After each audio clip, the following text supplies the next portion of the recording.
Assalamualaikum warahmatullahi wabarakatuh. Saya Reza Ramdhani dari kelas 10 akuntansi 3. Di sini saya akan menjelaskan tentang jurnal penyesuaian.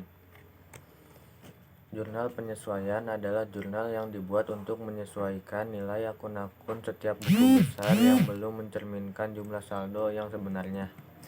Tujuan dari jurnal penyesuaian ini adalah setiap rekening real, khususnya rekening aktiva dan rekening utang, menunjukkan jumlah yang sebenarnya pada akhir periode, dan juga setiap rekening normal, khususnya rekening pendapatan dan biaya, menunjukkan pendapatan dan biaya yang seharusnya diakui dalam satu periode.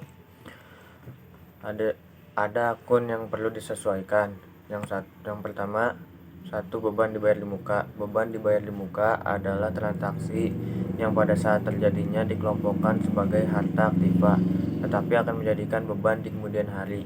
Beban ini merupakan harta perusahaan yang akan memberikan manfaat di masa yang akan datang. Contoh dari akun beban dibayar di muka adalah sewa dibayar di muka, asuransi dibayar di muka, iklan dibayar di muka, dan juga bunga dibayar muka. Yang kedua, ada pendapatan diterima di muka. Pendapatan diterima di muka adalah transaksi yang sejak awalnya dicatat sebagai utang kewajiban, tetapi akan menjadi pendapatan di kemudian hari.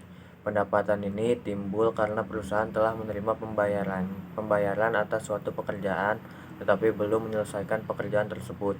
Contoh dari akun pendapatan diterima di muka adalah sewa diterima di muka, bunga diterima di muka, asuransi diterima di muka, dan sebagainya.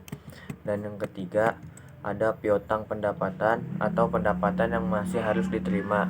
Piutang pendapatan atau pendapatan yang masih harus diterima adalah pendapatan yang sudah menjadi hak dilihat dari segi waktu, tetapi belum dicatat atau diterima pembayarannya. Contoh dari akun pendapatan yang masih harus diterima adalah bunga yang harus diterima, piutang bunga, sewa yang masih harus diterima, piutang sewa, dan sebagainya. Yang keempat, ada utang beban atau beban yang masih harus dibayar. Utang beban atau beban yang masih harus dibayar adalah beban yang sudah menjadi kewajiban dilihat dari segi waktu, tetapi belum dicatat dan dilakukan pembayarannya. Contoh akun beban yang masih harus dibayar adalah gaji yang harus dibayar, bunga yang masih harus dibayar, dan sebagainya. Dan yang kelima, ada penyusutan aktiva tetap. Penyusutan aktiva tetap adalah berkurangnya kemampuan suatu aktiva tetap untuk memberikan manfaat ekonomi secara berangsur-angsur sejalan dengan perjalanan waktu. Contoh dari akun aktiva tetap adalah peralatan kantor, peralatan toko, kendaraan, mesin, gudang, tanah, dan sebagainya.